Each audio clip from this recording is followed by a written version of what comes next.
Welcome everybody to Thunder Ridge Homestead.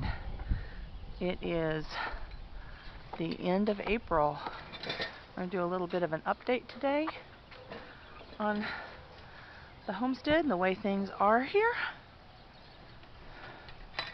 As you can see, we're finally getting some grass, and that is good news. This has been a long winter.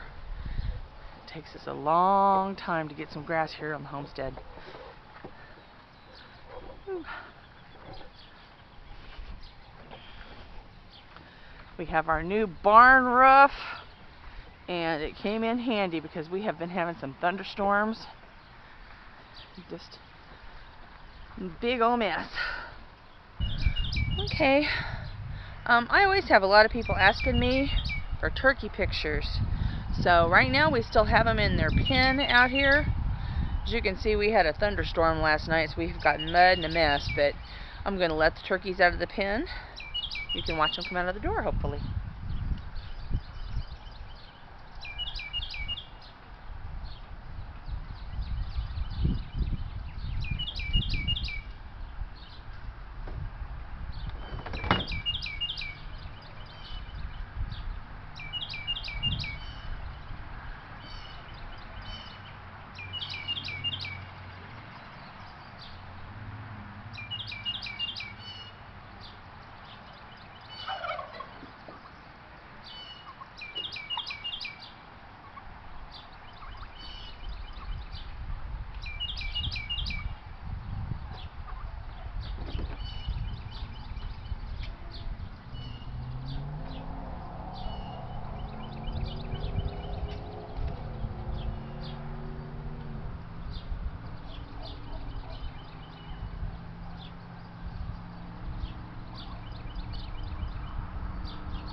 I wanted to videotape that to prove that that great big rooster can come out of that little bitty hole. He has to have a stair on the inside and a stair on the outside, but he fits. Right now I'm keeping Jake and his hens in this pen because we are still gathering hatching eggs, and in order to make sure that they have good fertility, I'm keeping them in this fairly small area because it makes it easier for Jake to catch them and keep all the eggs fertile. So we've been selling some hatching eggs, and I've got an incubator full and a chicken full. So I have one of my Cornish game hens, my heritage game hens. She's setting on 6 eggs. They should be hatching soon. So we're going to raise a couple for the pot this year, a couple for the freezer, and then we'll be selling some pullets later on this spring. If everything hatches and comes out right, that is. You know, you have to always say, don't count your eggs before they're hatched. So we're going to try not to do that for sure. But they'll come out today. I've been picking them some greens and throwing them in here every day also. So don't feel too sorry for them. They're in good shape.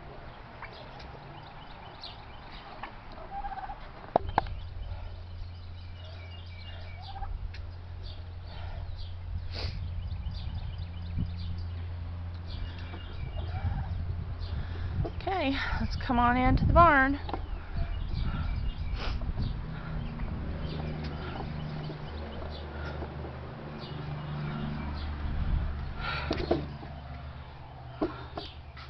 There we go. Okay, now we're going to do a little bit of talking this morning about my nesting box for the turkeys. And I don't know how well you can see it from here, but we have a sawhorse, wooden sawhorse, that has a piece of plywood screwed to the top, and then I have this other piece of plywood laying down against it, and hopefully you guys are able to see. I just have, if you can see in there, I have a little ring from cut off of a 50-gallon barrel. It's if I can get in there, maybe you can see a little bit better. Don't know. There, you might be able to see that. But the ring is just on the ground, and then I have some shavings in it and some straw. And that is where the turkey hens like to lay their nest. They want some place that's dark and quiet and private, but they do nest on the ground. So anybody who wants to have turkeys with a nest box, this is a good way to do it. As you can see, their other little board here is kind of a splash guard because they roost right above here on the roosting pole. See the roosting poles up there, up above. That's where they're roosting, up on the top of that every night. So this is just their little private hideaway for their nest. On this side of the barn, we have our lambing stall. We are getting it fixed up so that we're ready for lambing.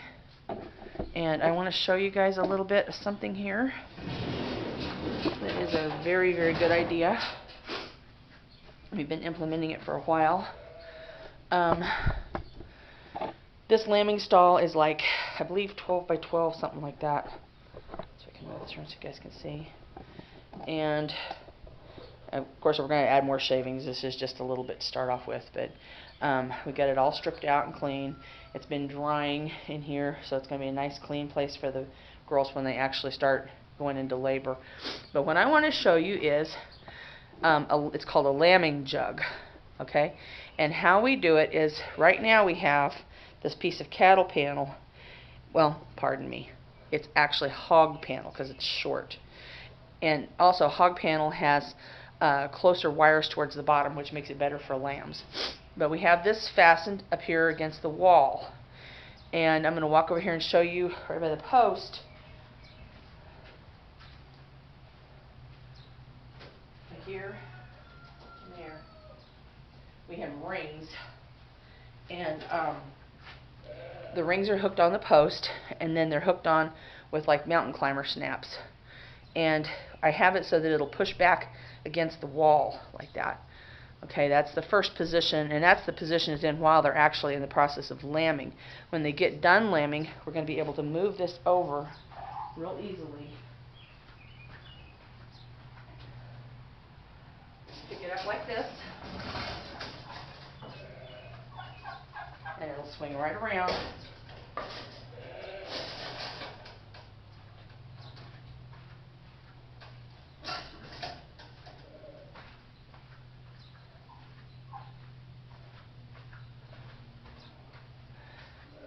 And without much fuss at all, we have now got what we call a lambing jug.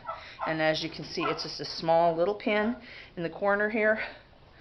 It will be outfitted with a bucket.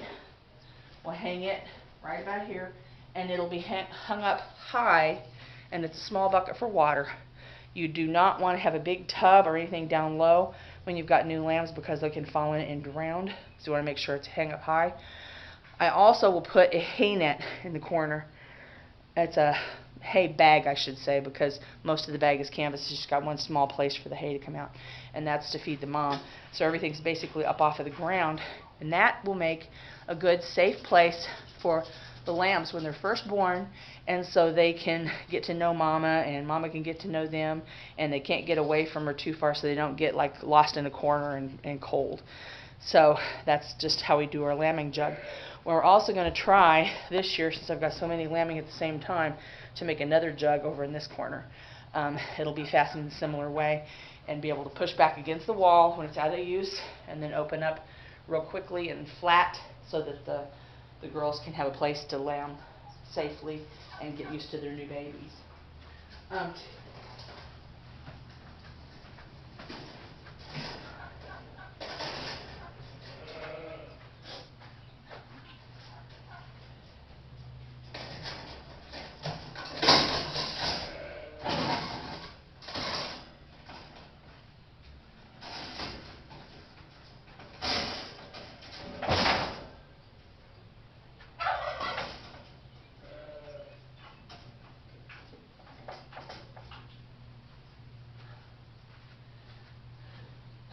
typically the sheep are kept with their lambs in the lambing jug for about the first 2 to 3 days, depending on how the lambs are. When they're, once they're real well bonded, eating well, moving, then they come out into the larger pen.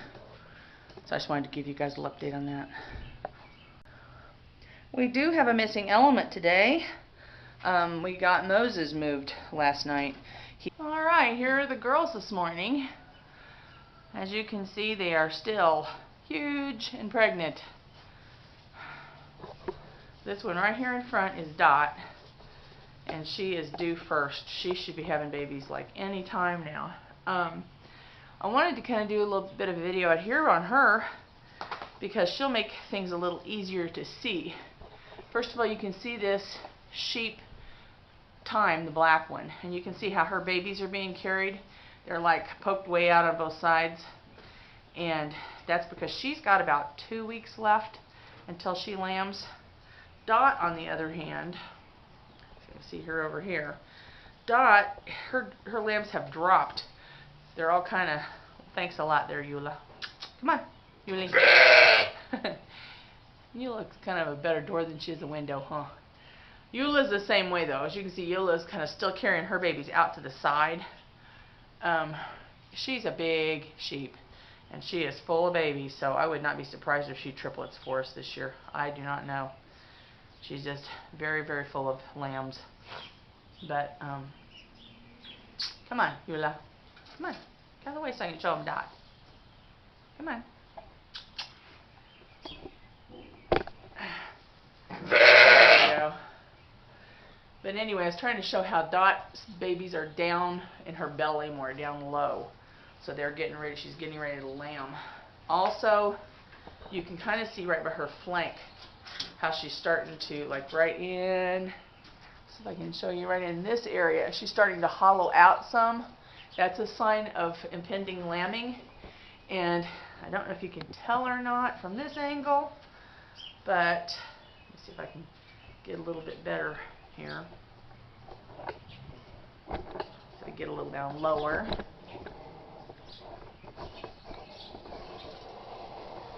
If you guys can tell this or not. There we go. I don't know if you can see, but she is getting the milk bag getting pretty developed at this point too. So that's a good sign also that her lambing is coming very close. I think her technical due date is May the 2nd or 3rd. Here, there she's showing her milk bag better now for you. You see how it's all filled up full of milk? Because she's like ready to go. Whenever the babies are here, she's ready for them. But yeah, I wanted to show you that because that's a little bit of a good thing to know when you, in case you have sheep, kind of what to look for. You can see again on this, maybe the sun's bothering us. Let's see if I can move it. But you can see how she's kind of hollowing out above her flanks. Whereas, again, see how the black one is still carrying her lambs. They're like obviously way out to the side. They're not down in her belly low. And she's still nice and smooth across her back because she has 2 weeks left until she lambs. So, let's see if that will help people that are trying to learn a little more about sheep and what to look for when you're getting ready to lamb. This little back stall area is where I've been keeping them of a night. We have cameras set up back here, and some of you have been joining me. We do have live stream of an evening. I've been doing it every night for a little while to answer people's questions about sheep and to just kind of help them. They can help me watch the girls because they're on the camera every night. During the day, if they're out on the pasture, they're mostly where I can keep track of them. The only time I put them on pasture lately, since they're so close to lambing, is for a few hours every day so that I can watch them and keep good track of them out the back window of the house. Of an evening, they're in here on the camera, and they do have a small little outside lot that I can also see from the house, so sometimes they're out there too. But I try to do that because this time of year you really want to keep close watch. I know people think I'm, overkill, but all you have to do is have a lamb that doesn't come out of the sack right, or the mama have a little bit of trouble, and it's a money thing as much as anything else. You don't want to lose the lambs. You know, when you can get $100 to $150 a piece for the lambs, you know, just average price, you know, lose a lamb, that's losing $150. So you don't want that to happen. So that's what we try to do. We try to really take care of it and monitor it and make sure that everything's good. I'm going to have to let them on out here so that they can enjoy their day outside, and I'll get a little bit more video for you. I'm going to take them out their little door out here. And some of you are noticing on the video camera that they're not always right up here. Here's the feeder you see, and you want to see what's in the corner. They've got a mineral feeder back here, and I try to put their feed pans and my little seat stool back here to give them less space to lay so that they're more on the camera at night. But as you can see, they've got their little short lot out here where they can be, but they want to go out and eat some grass. So we'll see if we can get that accomplished for them today.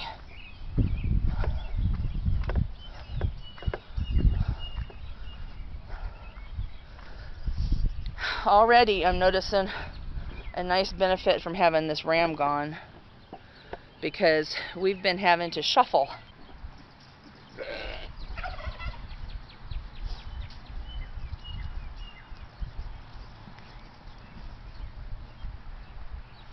Having the ram in another pasture, that way he's not bothering him as much, and because he does bang on them and stuff and try to push them around, and when they're this close to being delivering, I just don't want to take the chance of him being out there with them. So it's just good that they have time away from him and he has time away from them, and it's all well and good. Some people have asked me why I don't leave the ram with them all year round. Katahdins can breed out of season. Many sheep varieties, like the woolly sheep varieties, if you have the ram in with the sheep, they just pretty much come in season in the fall, and that's it.